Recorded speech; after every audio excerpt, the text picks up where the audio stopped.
আমি আপনাকে শুনতে পাচ্ছি। আপনি কি আমাকে শুনতে পাচ্ছেন? হ্যাঁ, শুনতে পাচ্ছি, বলেন। ভাইয়া, এই যে 9 নম্বর সূরা, সূরা তাওবার 5 নম্বর আয়াতে যে বলা হয়েছে, কাফিরদেরকে যেখানে পাও সেখানে হত্যা করো।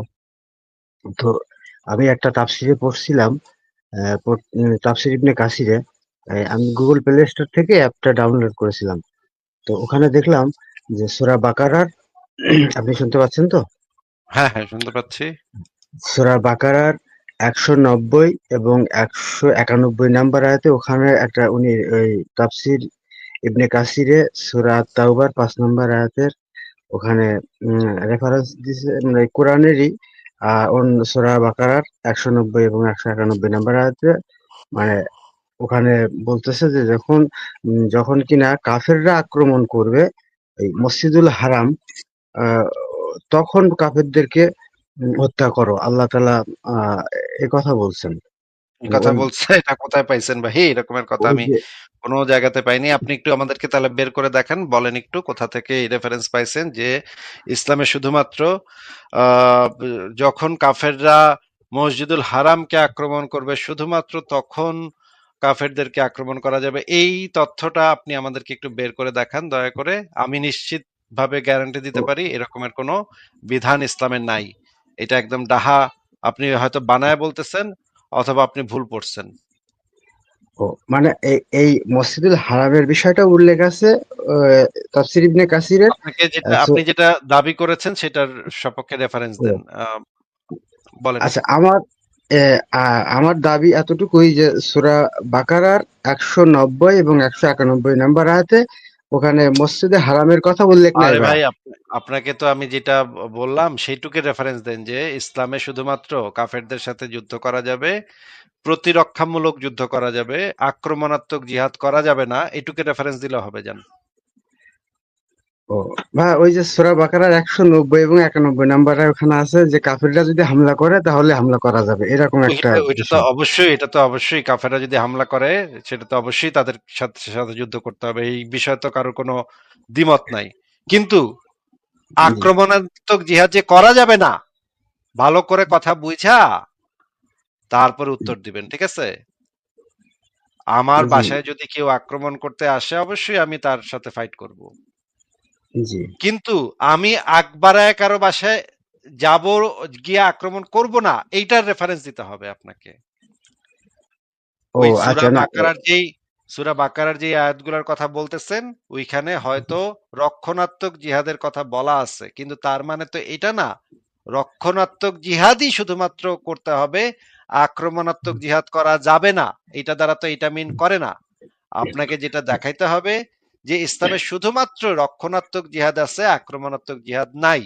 আক্রমণাত্মক জিহাদ করতে নবী বা আল্লাহ কেউ নিষেধ করছে, এটা আপনি আমাদেরকে দেখাবেন। আমার কাছে এই রকমের হাজারে হাজারে লাখে লাখে রেফারেন্স আছে যেখানে আক্রমণাত্মক জিহাদ কিভাবে করতে হবে, কাফেরদেরকে কিভাবে মারতে হবে, তারা ইসলাম কবুল না করলে তাদেরকে কিভাবে জবাই করতে হবে, তাদেরকে কিভাবে তাদের মা বেটিকে গনিমতের মাল বানাইতে হবে, এগুলোর হাজার হাজার লাখ লাখ রেফারেন্স আমি নিয়ে বসে আছি।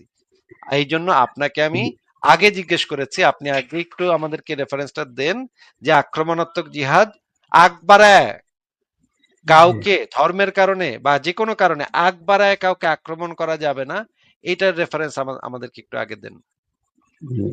আচ্ছা, তাহলে এই বিষয়ে আসলে আমি আরেকটা জায়গায় পড়েছিলাম, আপনি যেটা বলছেন ওই তারই সাথে একটু সুর মিলায়, যে আসলে আমি পেয়েছি এরকম যে মদিনায় যখন হিজরত করলেন তখন ওই যে বনি কুরাইজা নামক একটা গোত্র, ইহুদি গোত্র, তাদের সাথে বিনা যুদ্ধে হচ্ছে জয়ী হয়েছিলেন। এবং ওই যে ফাই বলা হয় যেটাকে, মানে যে মানে অন্য অন্য যুদ্ধে যখন পরাজিত হয় কাফেররা তখন ওটা তো গনিমতের মাল। আর মানে বিনা যুদ্ধে যেটা মানে নবী মোহাম্মদের দখলে আসে সেটাকে তো ফাই বলা হয়, এটা তো আপনি জানেন অবশ্যই। তো এই ক্ষেত্রে কি আসলে কাফেররা এখানে নিপীড়িত নির্যাতিত তো অবশ্যই, তাই না ভাই? মানে হ্যাঁ, আমি তো আপনার কাছ থেকে সেটাই চাইলাম। আমি তো এটা তো একটা হ্যাঁ, হ্যাঁ, উদাহরণ যে হ্যাঁ, বনু আমি কুরাইজা আসলে গোত্রকে যেভাবে 25 দিন অবরোধ করে চারপাশে তাদের দুর্গের চারপাশে 25 দিন অবরোধ করে রাখছিল, সেই 25 দিন জি, অবরোধে তারা পানি এবং খাদ্য সরবরাহ বন্ধ করে রাখছিল। জি, তারা খাবার পানি পান করার জন্য পানিও ভিতরে ঢুকতে দিচ্ছিল না। তখন সেই বনু কুরাইজা গোত্রের দুর্গের ভিতরে নারী এবং শিশুরা রাস্তায় চিৎকার করে করে কাঁদতেছিল। এই আচ্ছা, মাথা থেকে এই মাথা চিৎকার করতেছিল বাচ্চারা পানি খাওয়ার জন্য, পানি পানি করে চিৎকার করে এই মাথা থেকে এই মাথা দৌড়াচ্ছিল। তখন জি, মোহাম্মদের এক সাহাবী ভিতরে ঢুকছে আলাপ আলোচনা করার জন্য। সে ভিতরে ঢুকে দেখে যে নারী এবং শিশুদের অবস্থা খুবই খারাপ। তারা জি, চিৎকার করে কান্নাকাটি করতেছে একটু পানি খাওয়ার জন্য, একটু খাবার খাওয়ার জন্য, ক্ষুধার কষ্টে। এরপরে হ্যাঁ, ইহুদিরা আর পানীয় এবং খাদ্যের যন্ত্রণা সহ্য করতে না পেরে আত্মসমর্পণ করে 25 দিন পরে। এরপরে জি, মোহাম্মদের এক চেলা আছে, সে সেই যে সিদ্ধান্তটা দেয় যে সমস্ত পুরুষদেরকে মাথা কেটে ফেলা হবে। আচ্ছা, যাদের তাদেরকে প্রত্যেককে ন্যাংটা করে করে চেক করা হবে তাদের গোপনাঙ্গে চুল গজাইছে কিনা। যদি চুল গজায় তাহলে তাদেরকে জবাই, আর যদি চুল না গজায় তাহলে তাদেরকে দাস হিসেবে বিক্রি করে দেওয়া হবে। এই ছিল আচ্ছা তাহলে আল্লাহ এবং নবীর যে ফয়সালা এই বিষয়ে।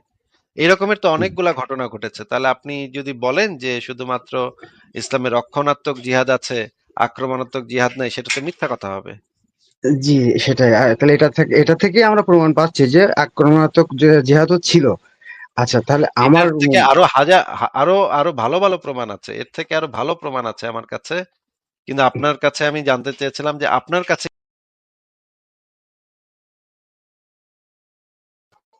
আচ্ছা, কই গেল, কই গেল? আমি কিন্তু আছি। আ- আমাকে শুনতে পাচ্ছেন? হ্যাঁ হ্যাঁ, মমিন ভাই শুনতে পাচ্ছি। দাঁড়ান, আচ্ছা, আপনার আমার কাছে আরো এটার থেকে আরো অনেক বেটার রেফারেন্স আছে আমার কাছে, আমি আপনাকে সেই রেফারেন্স গুলো একটু দেখাচ্ছি।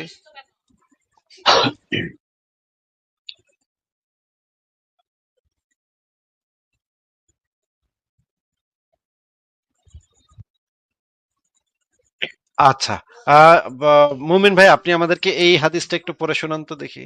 আপনি আর একটু বড় বড় করে নিচ্ছি।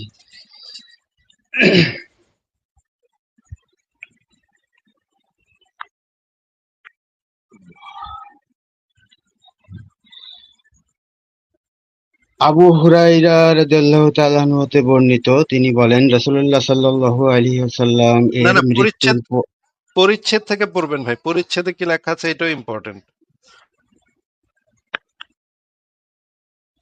আমি স্ক্রিন বড় করেছি। পরিচ্ছেদ,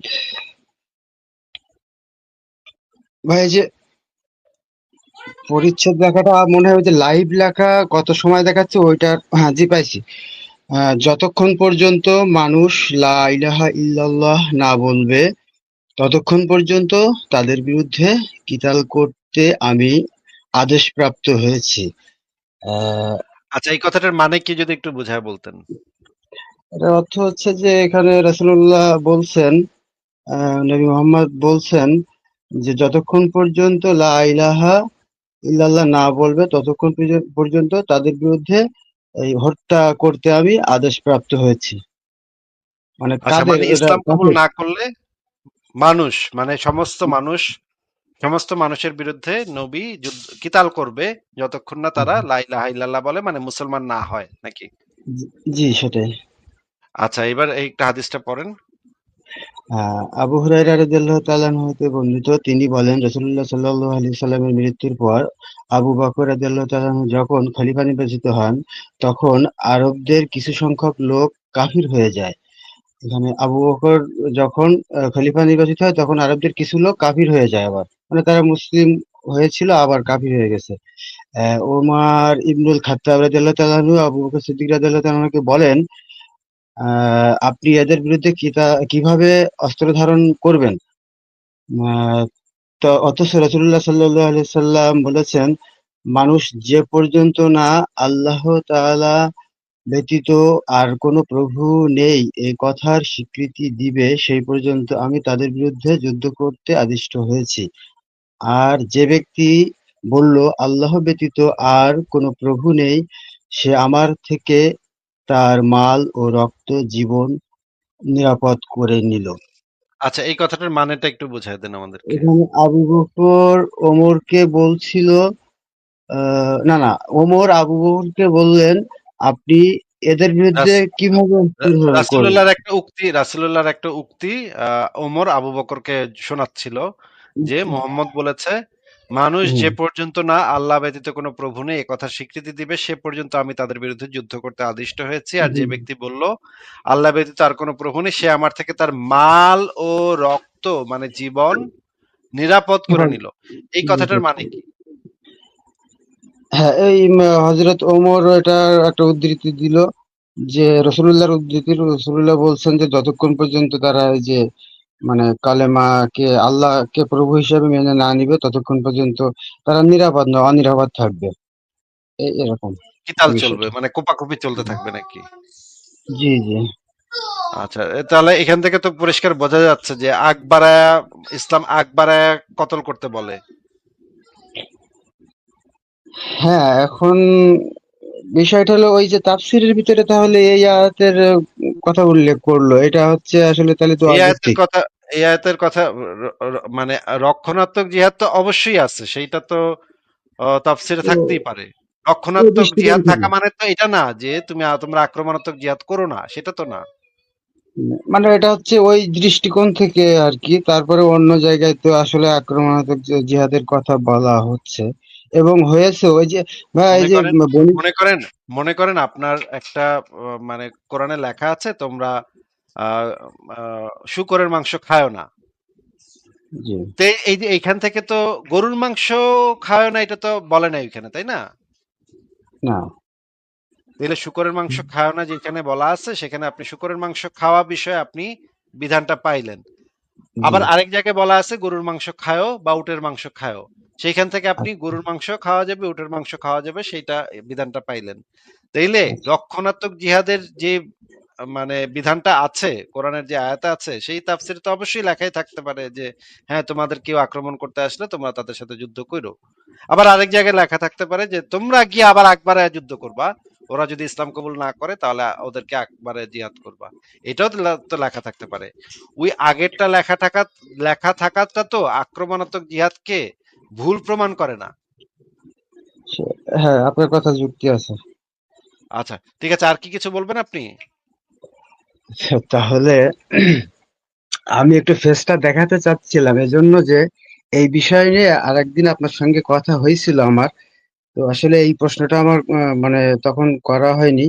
তো আমি একটু ফেসটা দেখাতে চাচ্ছিলাম, আমার কোনো অসুবিধা হবে না। আহ, আমি আমার ক্যামেরাটা কি ওপেন।